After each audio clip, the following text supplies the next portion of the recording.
All right, everybody. Enough judging. All right, I'm going to call the meeting to order. Welcome everybody out. First, I'd like to welcome our new members. I didn't get to welcome David last time, so welcome David. And then Judy, welcome. Thank you. Great to have you guys on the team. And then we also want to give a shout out to Mason Cole, who's visiting and exploring county government. And with that, we'll approve the minutes. So if there's no discussion, I'll take a motion to approve. So moved. Second. All right, motion made and second. All those in favor say aye. Aye. All those opposed. I have a typo. Meeting's approved. Typo. We just approved it, Dick. Got it, thank you, No Jack. backfill. Much appreciated. All right. So this month, we don't have any speakers or anything, but we, Jamie and Dick and I were talking, and we wanted to review some stuff today. And so since we've got some new members, and next year we're going to need new officers as well, especially since I'll be going. We wanted to review the bylaws, and then Dick's going to go over the strategic plan after that, which we review from time to time. I'll start with the bylaws, and they are pretty short, so I'm just going to read them. And then if we have any questions or anything after that, we can discuss it a little bit. So this is since the two departments merged, when economic development and tourism merged into. What year was that? That was last January. Almost January. 2021, so about 2 2021. years ago. Oh, man. Yep. That's unreal. I can't believe it's been that long. Kate remembers. So first is the director, our lovely Jamie. The county commissioners of Kent County may appoint a director who shall serve at the pleasure of the commissioners and receive such compensation as may be from time to time determined by them. Establishes the commission. So there shall be an Economic and Tourism Development Commission. The members of the commission shall be appointed by the commissioners as set forth in this chapter. So there used to be two commissions, and then we merged them into one.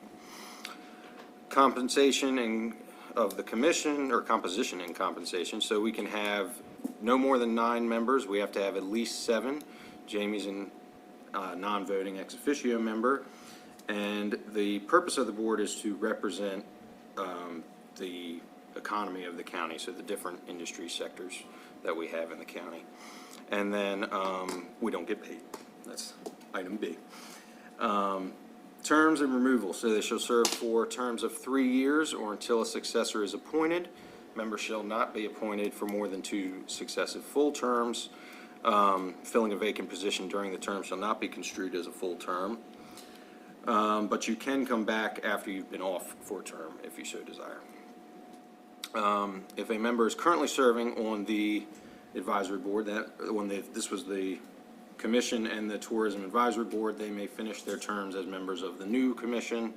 If that member is serving their first term, that member may be reappointed for a second term. A member may be recommended by the commission to the commissioners for removal.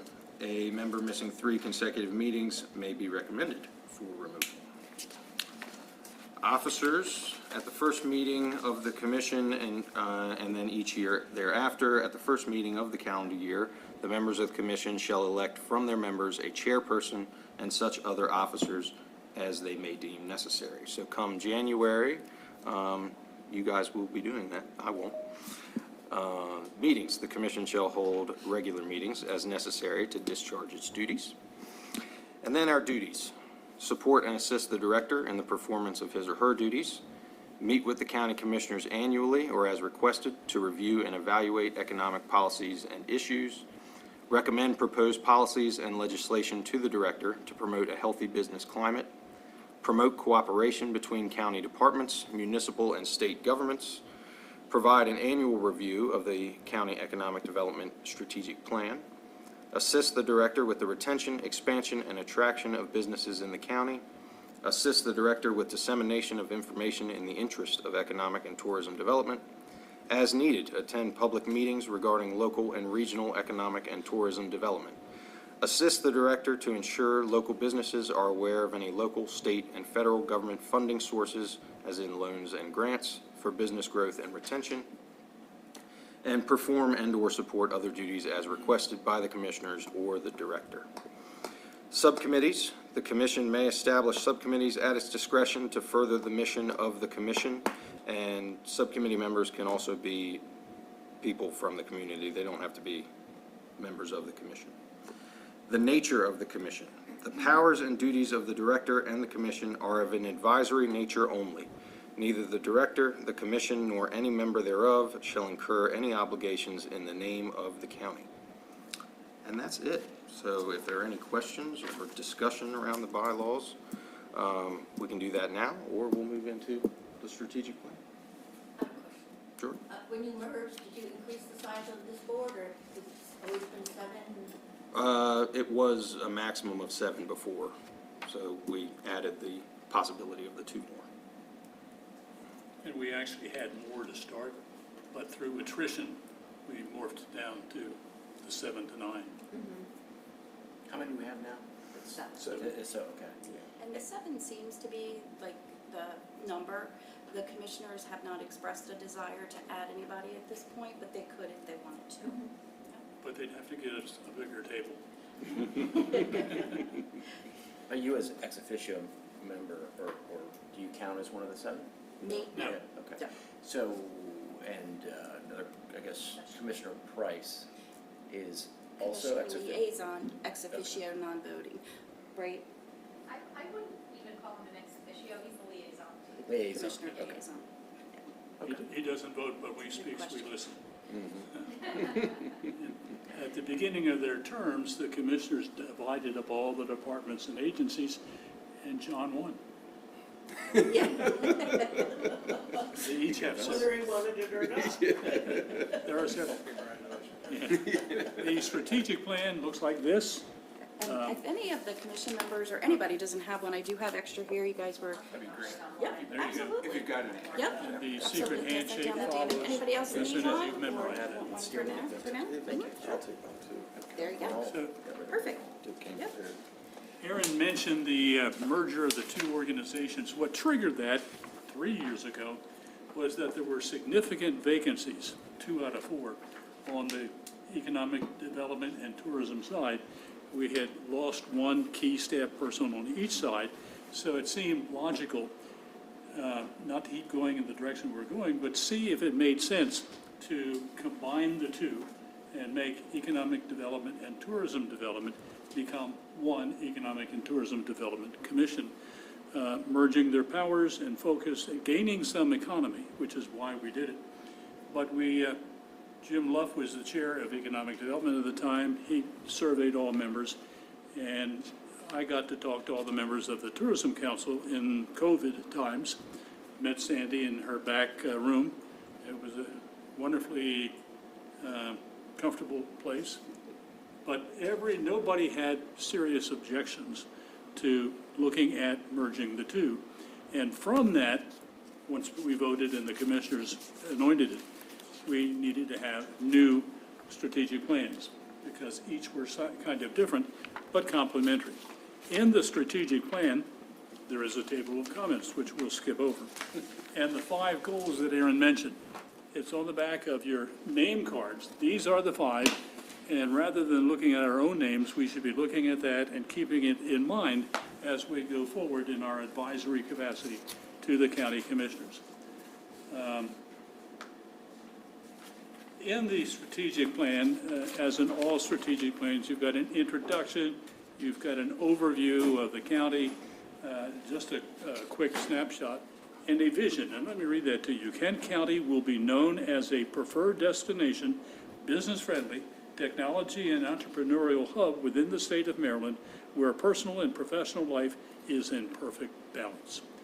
That's where we want to grow, where we want to go when we grow up. It's not where we now, but we identify strengths and weaknesses and a number of strategies and objectives to get there.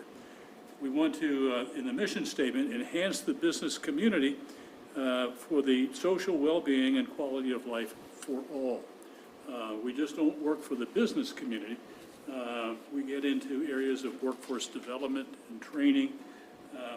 Of these 5 goals, 3 we can claim as uniquely our responsibility, and the 2 others, support enhancement of the current and future infrastructure and strengthen partnerships.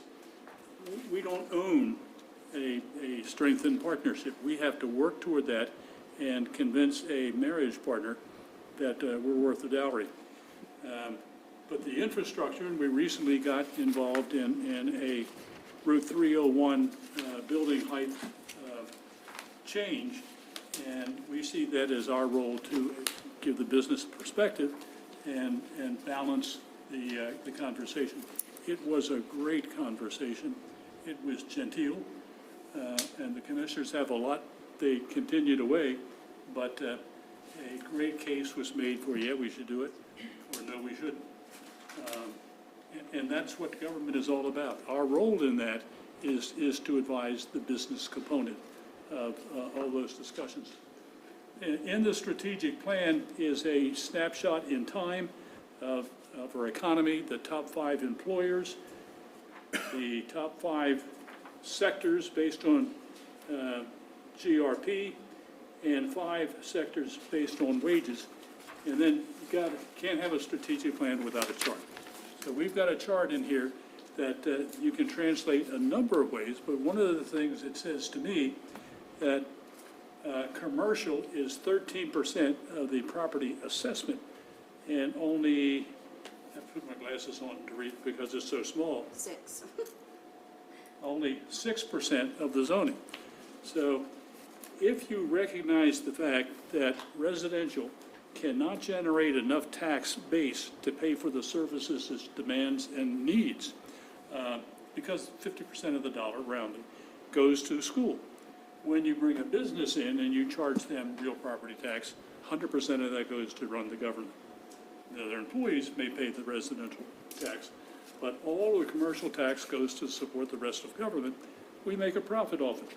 And that's one of the, we want them to be here, we want them to provide the jobs and wages for our citizens, but we also want to make the profit off the commercial sector.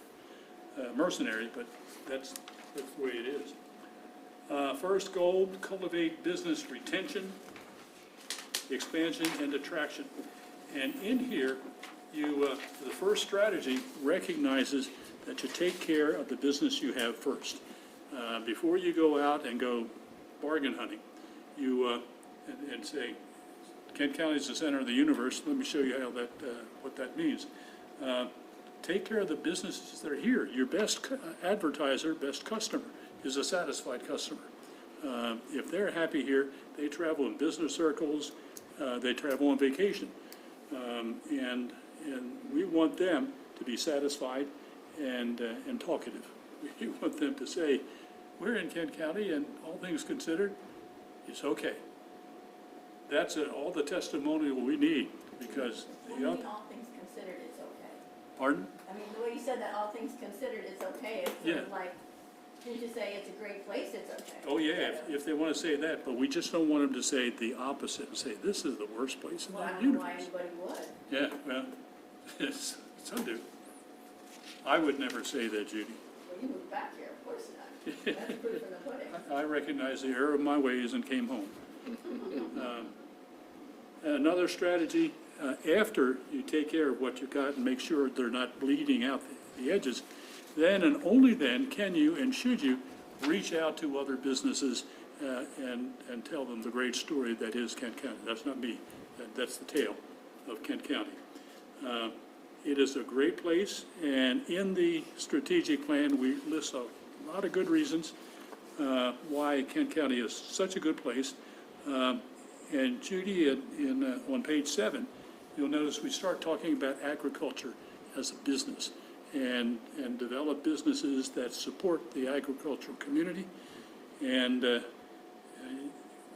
theory of clustering does work. Birds of a feather flock together. So if you have a cluster in ag implements, agribusiness, you want to tell the story, show the numbers, and get others to come here where they find a really strong workforce. And then we advocate, goal number 2 is for workforce development and education. It's where we, that works both ways. We want to work with our educational partners to say, what do you need? How can we help you? We know a lot of people. Jamie's got a Rolodex bigger than the rest of us put together, and that's important. Goal 3 is to promote Kent County as a desired place to live, work, and visit. Actually, I made a note that you say, well, where's these workers going to come from? We don't have that bad unemployment rate. People are looking for employees. You see the signs in front of Dixon, in front of Lamont. Some people are giving bonuses. What we're not focused on is the people who are Kent County citizens already who commute out. They're gainfully employed, they're trained, and they're wasting their time on the roads. We think we can repatriate them through communications and advertising program. I don't know if you've seen our ads on the TV. That's a new goal that we've developed on our tourism side for visitation, but businesses see that too. They got to be quick, 15, 30 seconds. I mentioned that goal 4. If you don't own it, we're still critical to our success. So support the enhancement of current and future infrastructure. If you can't get there, it isn't there. So when we talk with businesses, Jamie and her staff are talking to corporate executives, maybe doesn't work. If it's not there, it doesn't exist. So if it doesn't have zoning, water, sewer, and all the things you need to be successful, because that business person is on the path of least resistance. And especially when they start the search, they're in the process of elimination. You may not even know they're looking, and you get scratched off the long list because you've got a sore thumb somewhere. That's industry-specific, company-specific, but something a consultant has told them, that's not the place you want to go, don't bother looking, let's find utopia in some other zip code. So to be site-ready means to be ready for all the needs that we can anticipate for that client. Most of their searches are data searches on a computer, and they never leave the air conditioning. Number 5 is establish and strengthen partnerships, and we list local partners, regional, state, and federal partners, and all the programs that we have or hope to create that will strengthen those partnerships. Because everybody has got a prospect somewhere. We want them to be confident that we can partner with them to deal with that business transaction, and we won't mess it up for them. It's, again, it's path of least resistance. I encourage you to take this plan out or download it and read it.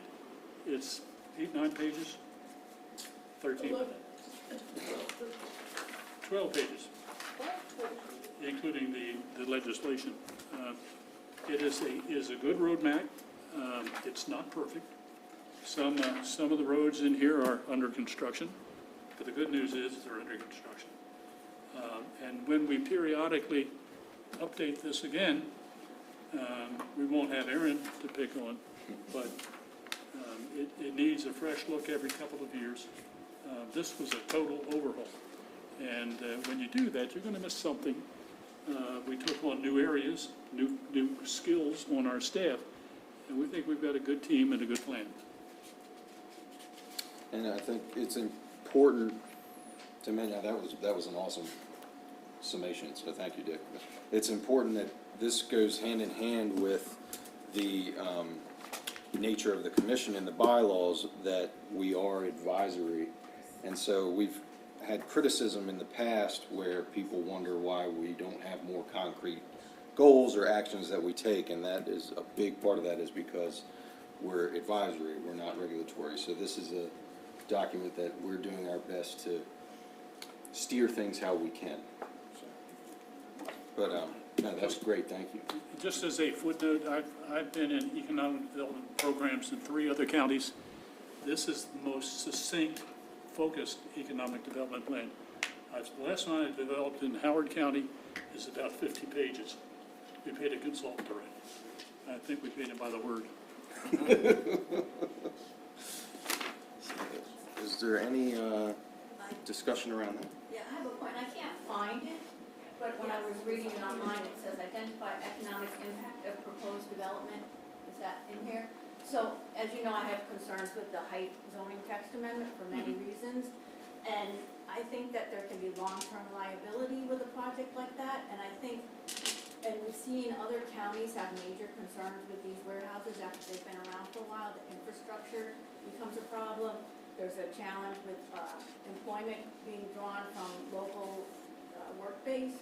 So there's a lot of issues with that. And I would just like to see an economic study on something that's impactful on the county. And just to cheerlead it because it's going to be a tax base, I think misses the bigger picture of a long-term liability, short-term benefit, and looking at consequences that other counties have dealt with that now have moratoriums on these warehouses. And what can we learn from their mistakes? So I think we should be cautious and do some homework before we start promoting that. And along those lines, there was also a point in here where it says engage stakeholders in conversations regarding proposed development. And I think talking to the people in Millington who will be impacted by this, I mean, we live in our little bubbles, or I live in Kennedy, so it's not a bubble, but a lot of you live in your bubbles in Chestertown and think Millington, you know, I don't go there, it's not gonna bother me, put the warehouses there, but there are people who live there who will have these things in their front yard and the traffic. And I think we're doing a disservice to them and the rest of the county without doing a thorough analysis of something this big that came in a zoning text amendment, didn't go through the comprehensive rezoning process, and could have serious impacts down the road. And we've seen it in other counties. I'm not making this up. We've seen the articles in the Post and other newspapers, and I think we should do our homework. I think what you're describing is a balance of commercial uses, and sometimes counties tip the scale. I don't think we're close to tipping the scale with too much warehousing. Well, how do you But know? I agree. Somebody needs to do a study. I think, and so either we have to recommend it to the commissioners, or maybe this, but I don't know how that works. But I think you should do a study before you unanimously approve it. I'm gonna take the opposite Go view. right as ahead. you I'm not might expect. surprised. Well, I'm not surprised you took the view you did. I'm on record. Yeah, you are too. As I am too. I mean, I think we've provided a substantial amount of time for the people who have concerns to express their views, for the commissioners who are ultimately responsible for making the decision to hear both sides of the equation. And given the limited nature of the application of this particular text amendment to a very small segment of the county, I think that we ought to rely on the wisdom of the commissioners and their interpretation of the views of both the pros and the cons to make an informed decision without having to delay this by a study that's, I don't think, is going to tell us anything more than we already know, frankly. Is the record still open, Jamie? No, the record closed, I believe it was the Yeah, they're 16th. voting on the 18th. Yeah, it was the Right. 16th, Right. so the record is closed. But it's not, I mean, public, so I think the commissioners rely on their advisory committees to give them information. Which And we I- already have done. Excuse me, I'm but I didn't see any factual information. We don't even know how much money these things generate. There's a number floating around, but I don't know where that number came from. I haven't seen a number from this commission as to how much these are gonna generate. I haven't seen any recognition of the problems that were in other counties that we need to look at. So anyhow, I just think there's room for more information to be gathered, and I think that we could help initiate it, and I think it would be a good thing. And I think talking to the people of Millington, who will be impacted, and get their perspective, we've got to get out of our bubbles. I would say that has been done. So there But are the people staff that, has or the commission has? I know I have. has anybody else talked to anybody from Millington? I couldn't tell you, yes, no, they have or It'd haven't. be nice if they had. I have, In a yes. public forum, they could come I've up had and those have conversations. I will say Yeah. that impact studies, economic impact studies are very expensive. The Office of Tourism does one every year, and every county contributes to that to be able to make that possible. So the county cannot, in my opinion, cannot afford to do an economic impact study to foot the bill for one of those in that manner. Not saying it's not possible, shouldn't be talked about, but I don't foresee that happening. So, but the impact of having to replace infrastructure in 5 years is much bigger than a study. And we found the money to do that consultant for the comprehensive rezoning plan, which was, not well, anyhow, we won't comment on that. But anyhow, so I think you have to be more thoughtful before we dismiss an impact study on something that's this major. It's going to change the whole fabric of the county. And you've seen what happens in Middletown. In 25 years, when I first moved here, it looked a lot different than it does now. Things happen fast. And if you're not prepared, then you can't know where that tipping point is. You can't, I just think So, we're going in blind. That's all. Going That's just my back to, opinion. going back to the strategic plan, because that's what we're talking about today, and let's take that other part out of it. Whatever language you propose, like to put into this, maybe you and I can have that discussion and figure out how to weave something in there. But I don't want to get into debating the zoning text I don't amendment or either. debating the project today. I'm debating the process and Okay. and how it ties in with the So how we strategic plan, can because it fix- says planned intelligent development, or intelligent planned economic development. And I think the intelligent part has to come from, doing some studies and looking at it, very in-depth and not broad brush. And maybe down the road is when you do it, after, you have a proposal, I don't know, but I think that ought to be on our radar. Well, I would venture to say that the text amendment provides the county the flexibility to make decisions that it deems appropriate economically and Well, one of the- culturally, and it doesn't automatically approve a particular proposal.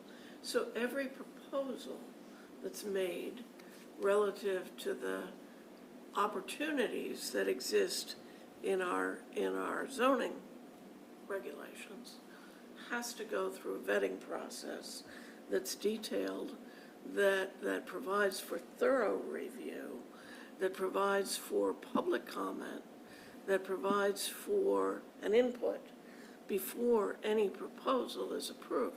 What the text amendment does in this case, Judy, is simply give the government of Kent County the latitude to make decisions about projects that may come before us that require different rules than we have in place currently.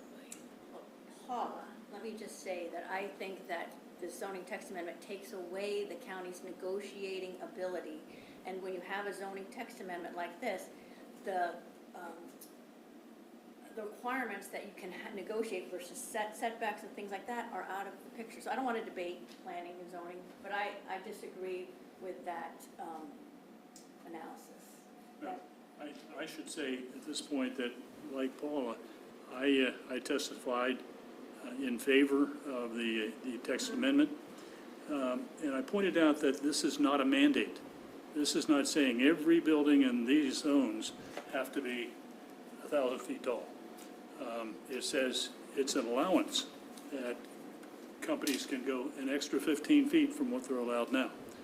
And I don't think we'll ever see every structure in there going to be as tall as we suspect or as disruptive as you suggest. Well, it'd be nice if we had a study to know that, but I don't don't think the disagree study that should- everything is gonna be 15 feet higher, but there was a reason that 45-foot height was put in there because of screening. And so now you're gonna have, but I don't wanna rehash this thing. I've been on record many times about my opinion on it. And there's a process issue, and there's a whole lot of, it's a precedent-setting issue. It's taking control away from the county by doing it this way. There's a lot of different issues that imperil the county's ability to control these things and zone them properly. So I just think if we had more information on it, we'd make a better decision. That's my point. I don't want to rehash the whole thing. We've been there, done that. And we had a lot of people testifying in person and writing in. I was And there that- the whole time. I've been involved with this. That is a great process that unfolded. We had exactly the same number 4 as we had against the It's not a text. popularity contest. No, but it's unusual in my experience that the people who propose or advocate for a text amendment or any zoning change, only the opposition comes out. The people who are for it are largely at home. And that wasn't the case in this. That tells me that there's a very strong support for business development along the corridor that we identified as where it should go. And none of those people were from Millington. Yeah, that's history. Can we Let's reel it the back, agenda? because, This is, I'm gonna have to save that discussion for another day. Yeah, we'll be around a long time. Jamie, next well, is, just real quick, just because we do have new staff and new commission members, I do want to point out where you can find all the information for the commission. So when you get an email from me that the agenda has been posted, if it is not attached to the email, you go to the website, and it's also in the signature as well. You can go down there and click it from the signature. But if you go to kentcounty.com, you go under boards and committees. And this is where all of the Kent County boards and committees are listed. And this is good to know as well, to know what other boards and committees the commissioners appoint. So you go to the Economic and Tourism Development Commission. It gives a little bit of information about where we meet, when, and the date, the time, and where. And then when you go to the commission page, it actually has the members listed at the top with the expiration date of the terms. And then the interest form is there, so if you have anybody that's interested in serving, they should fill out that interest form so we have that in queue. The things that are listed here is the code, chapter 21, which we just reviewed. Also, the agenda is posted. It's usually posted like the Friday before of a meeting. So we try to get it out at least the Friday before the meeting the following Wednesday. And then minutes are posted once they're approved by the commission. So today you approved the June minutes, so they will be posted this afternoon or this evening. So you can go back and look at any of the minutes that have been posted. And then if you wanted to go back and look at archive meetings prior to the Tourism Advisory Board and the Economic Development Commission merging, they're below all of that information, and you can actually go look at the archives as well. So if you ever needed that. The live video feeds can be found right there. And then the meeting archives are, now they're on YouTube. They used to be just the audio. Now it should be the audio and the visual, and you can go to the YouTube channel to watch that. But it's right there on the meeting archive channel. And then the meeting schedule. I think we're going to need to get ready to update this. I don't know, we still got through to December 2023. But we try to put the meetings on there at least 6 months in advance as well. But it's always the second Wednesday, unless there's a conflict and as a condition you decide to move that meeting. And that's where everything can be found for the commission. The other thing I did want to just show you guys real quick is if you go under government, under economic and tourism development, there's a lot of information on this page. It has the goals, it has the link to the strategic plan, the mission, the vision. This is really, like, this is the internal governmental page. So there's some other things on here, different studies and strategic plans that were done previously just for reference. They can also still be found there. So I wanted to make everyone aware of that. So within our Office of Tourism and Economic Development, everything under the Visitors tab is our responsibility, obviously with the technical assistance of IT. But when we find errors or somebody finds an error on a page or something needs to be updated, we are responsible for those pages. So anything under visitors. Under residents, that's really the local management board pages, but our department has some interaction with those pages as well, because the family resource directory is part of the database that feeds our tourism pages as well as our economic development business directory. And Rose is the person that does all of that order entry, updating, things of that nature. That way we have one person doing it, we're not stepping on each other. So we take care of that. And then, of course, on this side, the events are also taken care of from the visitor side as well. And then under the business page, that is where all of the economic development information is housed. So there's lots of information on here. I just spoke to a couple today who's starting a business in Kent County. But you can do it from the drop-down menu. You can do it from these tabs here. Sorry. You can do it from these tabs here. Or you can do it from these buttons on the right-hand side. Or you can even come down to these buttons here and use them. So the incubator and co-working space, if you want to find out more information about that, you would click on that button. It does give you all of the different memberships, and then gives you a schematic of what the co-working space looks like, and just some different information there if you needed to see that. But there's lots of information on these pages. The best thing that you guys can do to help us to be ambassadors for economic and tourism development is use these pages, use the website, and provide feedback. Something's not easy to find, something needs to be updated. Any of that information, we welcome the extra support and information being fed back to us, so we can make sure that it's as user-friendly as possible. I will say that the Information Technology Department is currently looking at the website and possible upgrades and updates to the website, so it may be changing in the near future, but particularly Katie Wright will be a part of that team that talks about how to update the website with her background with an advertising agency, or two advertising agencies actually, so she'll have some input into the websites for our portions, because we use a lot of the website for the public-facing side. So any questions on the website or where to find things? Yeah, thank you. Yes, thank you. All right, next we're gonna move into staff reports. Shalyn, you wanna go first? Jamie's going So, first. Yeah, I was not informed. That's right. We've been really busy trying to close out FY 2023 and plan for FY 2024. So there's always kind of an overlap. So really, that's the bulk of what Katie and Shalyn have been working on, trying to make sure we get all the invoices for 2023 through the system, and then actually get plans for marketing for 2024.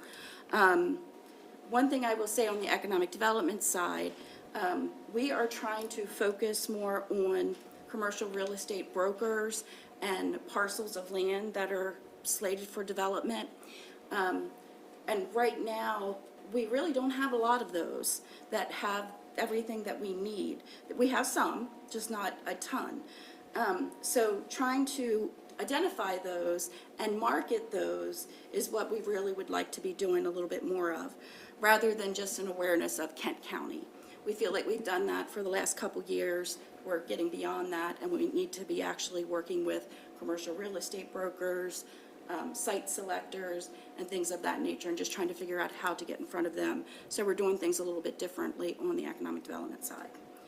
When you say you don't have that many of those, you mean brokers or sites? Sites, Okay. sites, yeah. When we do get someone interested, and I will share it, so there, we have the commercial property database on the site. So it puts it into Zoom Prospector on the Maryland site, and it's also on the Kent County site. So, but we do rely on the real estate agencies and real estate agents and brokers to kind of help us identify which properties are for sale or could potentially be for sale. Now, if somebody doesn't have their property actively listed, but they'd be willing to entertain an offer, and we do have a few of those, we do reach out to them and say, do you want this property listed? Some of them say yes, some of them say no. If they say yes, we list the property and we put their name and telephone number and or email address so that they can be contacted directly for that conversation. Because we don't know what they're asking for if it's not listed. So, and so we have somebody that calls in. At least we have that list of what we know is commercial that is available for lease and or sale. So we like to list both if we can. Well, I think providing property owners with that venue is a good idea. I mean, I'm sure they appreciate it. I mean, we've had, I think it's only been 3 so far that have said, yes, let's go ahead and put it on there. But it's good to be out there, you know, if you would take offers, then let's put it out there and let them negotiate. So we do that. Any other questions on that, Charlie? Okay. Couple of things that I wanted to talk about was the enterprise zone.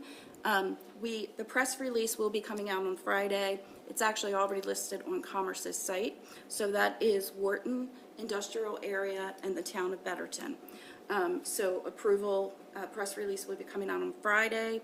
It's on Commerce's site. Katie has already gotten the application on the county site, so that's all ready to go. But I did want to go over commercial zone incentives because this is our 3rd one. So we have 5 census tracts within Kent County, and now we have 3 enterprise zones we've got 3 enterprise zones in those 5 census tracts. That's what I'm trying to say. So What's the third one? You said Wharton and Betterton were? Wharton and Betterton are together, they're one. And then Chestertown was first in 2016, Rock Hall in 2021, and then now this one in 2023, which is Wharton, Betterton. They're in the same census tract. Are those zones within or beyond the boundaries of the towns? So in Betterton, it is the boundary of the town. And then we identified other commercial properties where businesses could locate, and then we put those properties into the zone as well. So there will be a final map online as well. And then if a business wants to apply, the business itself has to be certified by the enterprise zone administrator, which I am the one for Kent County's enterprise zones. And we verify it with planning. We have to get like a boundary map of it. And then we have to get a resolution by the town if it's located in a municipality, and if it's located in the town, we get it in the county, we get it done by the county commissioners. So there's a whole process to certifying the property, the business, that goes beyond just the actual designation. Yeah. Does the property have to be contiguous with the existing zone? Yes. So we had to link Betterton and Wharton together to get that as an enterprise zone. And we did that by center line of road. By what? Center line of road. Oh, which road? I'd have to look at the map. Does that mean Still Pond is part of the enterprise zone? I would have to look, Paula. Interesting. If It's your house. there are parcels of land that have like several commercial properties where businesses could possibly locate, that's where, we worked with planning to say, this is where it makes sense, this is where it doesn't. So we'll have to check that out for you and let you know for sure, because I can't say for sure. But really the incentives is really what we wanted to talk about too, because the enterprise zone, the beef of the program is the property tax credit. That is really what a business can really benefit from. I'm not going to say that the income tax credit, they can benefit from that as well, but it's not as easily obtained. With the property tax credit, they have to invest at least $25,000, so that's the trigger. And then once they invest $25,000 or more, then that's when they apply, it sets the base of what that property is assessed at. So then they make the improvements, or they build a building on a green field, and then the new assessment from the base to the new assessment is what they get, their credit is applied to. The base remains the base, they pay 100%. So we're not giving anything away that we were getting before. We're only foregoing the increase on the additional for a period of time. So with the enterprise zone, it's 80% for the first 5 years, and then it goes down the next 5 to 70, 60, 50, 40, 30. And then after that, they pay 100%. So, and we've been successful. After 30 years, they pay 100. 10. 10, 10. No, that's We went okay. too fast on that. That's okay, 10. Yeah.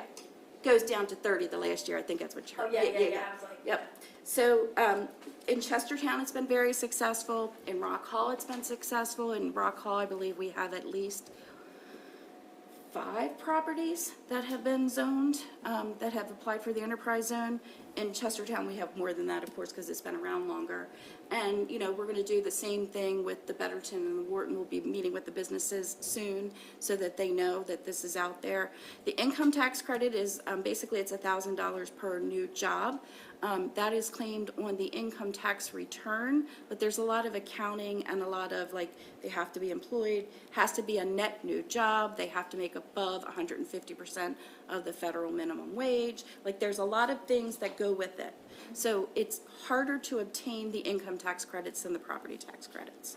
But the property tax credits and the enterprise zones have been a really, probably the most effective tool in economic development toolbox for Kent County. And it's designed to offset new taxes somewhat. So the county and towns continue to get revenue, including some of the increment, but it phases out. So, but any questions, specific questions on that, I can answer those. And then I had a couple of things that I wanted to share about letters. We were requested to do a letter of support for Sumner Hall, GAR Post 25. They are working on an African American Heritage Preservation Program grant application, and they are submitting it, and they wanted a letter of support. We have drafted one. This is through the Maryland Historical Trust. So I wanted to know if we could get a vote on that to be able to send that with our chair's signature. I'll entertain a motion to approve that. So moved. Second. Second. Motion made and seconded. All those in favor say aye. Aye. Those opposed, motion carried. Okay, thank you. The other letter I'm going to mention, and we're not ready to send this yet. We are working with Sarah at the chamber. Everyone knows that Kent County is really concerned about the blueprint and the escalation of required funding for the public school system and how that's going to impact the county. So we're working with Sarah to try to get the Senate president here in Kent County to come visit and do a forum similar to the legislative forum that was done for the post-legislative session, and get him to come here and actually talk about the 2023 session and how it will impact businesses. So from not just from this specific issue, but also, like, the other one I think about is the Family and Medical Leave Act and how that will affect some of our employers. I know they're still working on tweaking it and having some, you can opt out if you have a program that is in line or better than the Family and Medical Leave Act. So, but those types of things that are going to affect our businesses here in Kent County. So we're going to, once Sarah has worked out an invitation, I just wanted to get a vote from the commission to support that request for him to come and visit and speak to the business community and elected officials. What, through the chamber? Through the chamber, yes. I think it's a good idea. You want that vote now? Yeah, I'd like a motion, that way I feel comfortable signing the letter once Okay. after. I'll entertain for that. Motion. Motion, second. Second. Motion made and seconded. All those in favor say aye. Aye. Those opposed, Just motion carried. one comment, Yeah. Jamie, here. On these 2 letters of support, Yes. is there a way we can learn more about them ahead of time? Maybe a copy of the draft letter or something? Yes, yeah. And I'll send these to you after the meeting today. I was we don't get a lot of notice with some of these, and some of these I wind up having to just do it from the department because I still want to support their efforts, but I don't have time to get it before the commission for a vote. But I'll try to get them to you as quick as I can, yeah. And Sarah and I just talked on Monday, so it just gets a little bit time sensitive, so. Who would be coming, do you know? We would like for the Senate President, Bill Ferguson, to come, you know, and, you know, anyone else that would want to come to Kent County, I would say, we would welcome them. So, you know, because we want them to come see Kent County firsthand, too, and hear from our business community and elected officials. I'd also we're gonna want try. to suggest that they also invite Hershey. Yeah, oh, yes, we would definitely invite the delegation 36. Yep, yeah. I don't think I have anything else there. I'm just gonna look at my team here to see if I missed anything big. No, we're still preparing for Mako Summer Conference. That, just a lot of planning there, but that's under control. We'll have the booth. What do you do? Mako Summer Conference, No, but I know good you say question. planning, I'm Yeah. just curious how, because it's a big deal. Yeah, we set up a booth representing Kent County, and every year there's a theme. This year it's Chesapeake Bay all the way, so we're talking about how do we decorate the booth and what do we take.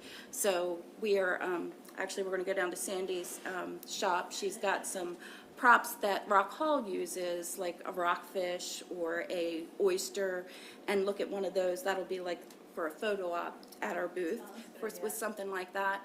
And we talked today a little bit about it, and we think that we're going to go with, I'm probably going to get it wrong, Captain John Smith Trail, and for the waterway, rather than, you know, like, we just feel like pirates are so overdone, and we love pirates and wenches, but some of us don't.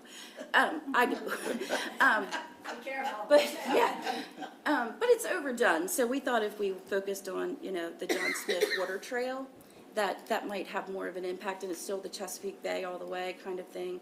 So just thinking about different ways to do props and stuff. And we do raffles. We'll do a raffle basket of miscellaneous things, but we've thought about a couple other big raffles we'd like to do, but we need to ask, you know, for some donations to be able to do that.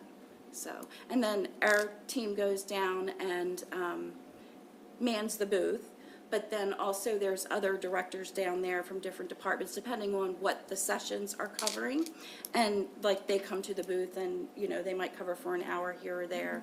Yeah, so. So what do you do with the information you get from the raffle? Everybody, you have to put your name or not, like, do you So- do anything with those? Yep, so we do a QR code, we started last year, and we make them key in their information, and they go on the tourism newsletter, and they can opt out if they want to, and a lot of them do, but they do go on to the tourism newsletter at that point so that we can keep them informed about what's happening in Kent County. Yep. Yep, and it goes right into the system, with the QR code now, so yeah, now we don't have to rekey it. So that has been really nice.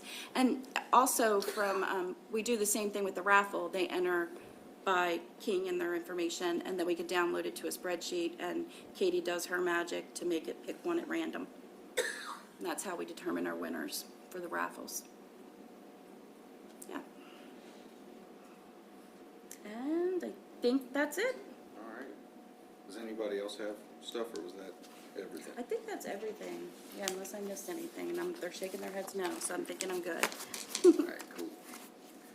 All right, then we're gonna move into unfinished business, and Jamie, can you talk about the Absolutely. brainstorming? Yep, we kind of touched on it last week, so I just wanted to kind of go over ideas again this week on what we might want to request next year for a grant program from the Upper Shore Regional Council and the County Commissioners. So the Upper Shore Regional Council, for the past 4 years, has put money in their budget for started out as a micro ag grant. Now the grants are up to 10,000. That's not so micro. So it's just an ag grant program. So we're doing it again this year, FY 2024, but this will be the 4th year. So the thought is to try to come up with something different that we want to propose for next year. And remember, this starts with the Upper Shore Regional Council, so we're also talking to Kent and Cecil County about their ideas of how they want to change it up and do something different. Or do we continue and do the same thing? A couple of the things that were brought up was transportation, and then another thing that was brought up was restaurants. So, those are two areas that could use some financial assistance or help in some way. And we can set those parameters of what they can use the money for. Like, maybe if we choose restaurants, and I'm just totally making up something, if we choose restaurants, the money could only be for equipment, or the money could only be used for operating for the first 6 months, whatever those parameters we just determine them to be, or for a marketing plan, or, whatever it is, we can do whatever we want, just like the ag program. The nice thing with the ag program is that Maureen O'Shea Fitzgerald was the Cecil County ag person. Now she's with the Upper Shore Regional Council, and she's still going to be the ag specialist. She's got the expertise and knowledge, and she was able to help us develop the program, the forms, and everything. And then we were able to, and I say we, Kent and Queen Anne's were able to replicate them and just modify them to meet our needs within our counties. So that was really a lot of help. So the reason you want to change it from ag is because, are you not getting applications, or just No, because it's just been around 4 years? 4 or- years, yep. But the Upper Shore came up with this grant? Between the Upper Shore and the 3 counties, yes. So we don't know if the other 2 counties want to get rid of the ag? No, they both talked about changing it as well. They do too. Yes. Technology was something else that Cecil County had mentioned, technology-based businesses. So, I'm just throwing a couple things out there, but if there's anything else anyone can think of, and I'd love to have ideas today, but if you want to give it some more thought, look at the Ag Grant Program. It's online under grants. So if you go down to that business tab, incentives, and then grants, you'll see the Micro Ag Grant is the first thing listed. It's closed right now, so you can't apply, but the information's there as to how we actually ran the program last year. Would this change expand the eligible applicants? It could. Or would it replace? Either. Either, Yeah. okay. That's for us to decide what we want to request for next year. But like I said, it's a Upper Shore Regional Council initiative. So I'd have to talk to my colleagues that's why I want to talk about it now, is so that when I meet, because we meet quarterly, so when I talk to them, I can say, hey, here's some ideas that were thrown out. What do you think of this? And they say yay or nay, and then we go from there. And just to clarify, so you said it's $10,000, and it's multiple grantees from that $10,000? So each grantee was up to 10,000. And how many grantees So, do we get? yep, so I don't have the numbers in front of me. We had those last week, Judy. I'll have to share those Yeah, with I you. listened, but I Did you didn't see that? remember. Yeah. And we three passed out a maybe? paper too. No, there's more than that. It's like 5 to 7. Katie's on the line. I don't know if you remember, Katie. I know we had 17 applications, and I want to say between 5 and 7 were awarded funding up to 10,000. Last year we had 25,000 from the Upper Shore Regional Council and 15,000 from the county commissioners. So we had a total of 40,000 to distribute. My first thought was tourism, because depending on how you write the eligibility, you could cover multiple sectors or industries. Because we have marine tourism, we have agritourism, we have restaurants are covered under tourism. So depending on how creatively you write it, you could cover a lot of potential applicants with a tourism-based one. Good idea. Good thought. I think you could even squeeze transportation. Yeah, I would say transportation is Yeah. definitely tourism related, yeah. totally. If we could cover multiple areas, it'd be an interesting idea. Mhm. Jamie, 8 were awarded. Thank you. So 8 last year. Okay. Yeah, like I said, all ideas are welcome at this point. It's conversations, and when I meet with the other 2 counties, I'll certainly mention whatever we've talked about and see what direction they're heading. And they're doing the same thing with their commissions and their staff as well. When are you gonna say? I'm gonna have to look, Judy, I don't remember, because I don't think it's not like January, like the start of everyone, so I need to look. We have a couple months or so. Yeah, I'll send out an email, because that would be good, because I can say, you know, if you have ideas, send them to me by this day. Okay. Yeah, we could put it on the agenda again too, maybe. Okay. With, where we can all do a little thinking before the meeting. Okay, yeah, so we'll just leave it on unfinished business for next meeting as well? Yeah, Okay, sounds good. cool, all right. Anything else in there before we move on? All right. New business, do we have any new business? We've covered everything. I can't think of anything. All right. I don't see Nina, because hopefully she could give us some. She usually has stuff for downtown. Dan, did you have anything for us from the school system, or are we good, or? We had a couple press releases, so I hope everybody got those, and we were able to share those on social media, which was great, thank you. We're continuing with the middle school feasibility study. The board Monday night narrowed it down to continuing to study options for replacing at the current Chestertown campus or a new building at the Wharton campus. So also in that process, we've announced new administrators for the middle school. Mark Buckle is new principal, and Kelly Melvin has been announced as new assistant principal for the middle school. So other than that, it's it's summertime, so we're in the process of hiring and signing staff, cleaning up buildings. I'm working on retooling the website again to get it even more mobile friendly, get it more direct to parents. So we're just continuing to move forward. Do you have a projection for attendance next fall? No, I do not have. Up or down? Numbers. All right, any other public comments or announcements? I didn't sign up, is that okay? Yeah, go ahead.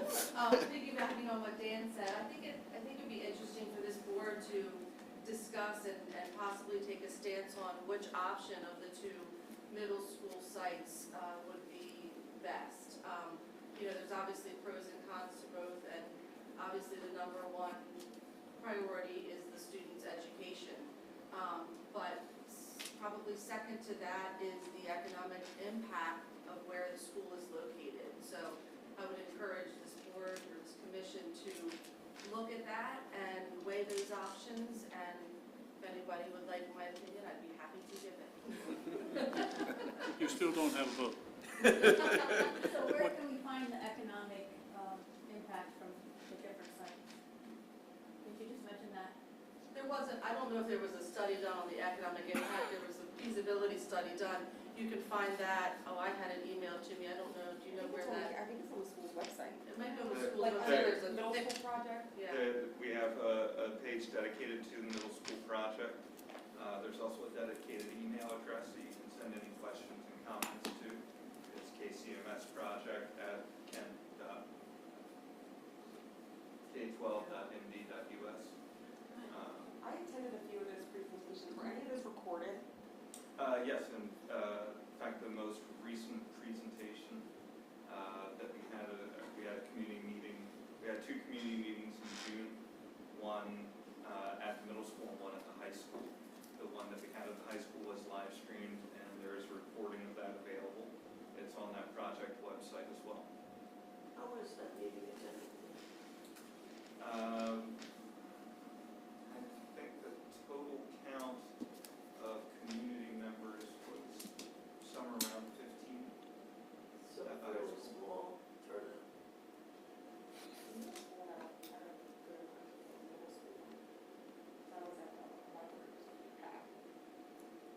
That one I was Yeah, not. the one at the middle school, I would say there had to be probably 30 or 40 people, which still isn't, a huge amount, but I didn't go to the high school one, but the library at the middle school was full when I went. Was there a consensus of Oh. public opinion? I mean, very. The meeting in Chestertown, the consensus was Chestertown. The meeting in Wharton, the consensus was Wharton.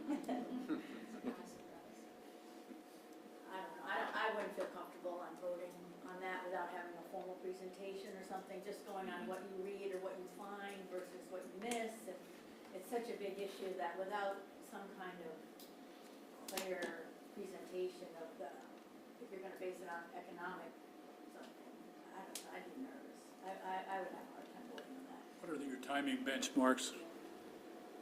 I'm afraid I don't have those on hand. Again, a lot of that boils down to funding and getting the funding partners, county and state, together on that as well. Which is why I said the top. I'm sorry. Who has the final say? And the state, the Board of Education has the final say on what and where, and the state has the final say, really when it comes down to funding mechanisms. And Kent County receives 50% state funding, which is the lowest that the state gives. There's other counties that receive, one of them was at 100. Garrett County went from, I think, 52% to 90%. So there's legislation that hopefully will happen to change that, because we need more than 50% funding for this. Yeah.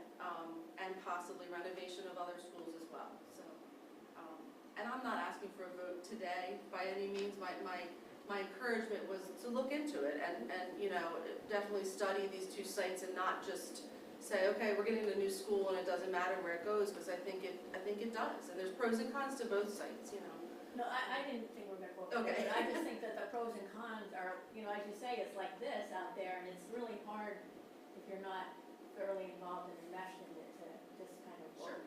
Sure. And the feasibility study that we're still in the process of working on looked at 5 different options Right. that we can narrow down, the board narrowed down to the 2. But And then the it's- state funding depends on, like, you get more with one option than the other, or something like that? There are ways that can work out, Yeah. it's a state approval, lengthy state So approval it's very process. complicated. But we may be able to, when it comes to legislation, if there's legislation proposed, we can get on board with Yeah, helping to that's absolutely support something that. we need to Right. comment on. The When the time delegation comes. is likely coming in late July or early August to talk about school funding. Okay. So when we get that information, Jamie, and I'll share it. send it to you, you can mention it out to everybody in case anybody wants to attend the commissioners meeting. Thank you.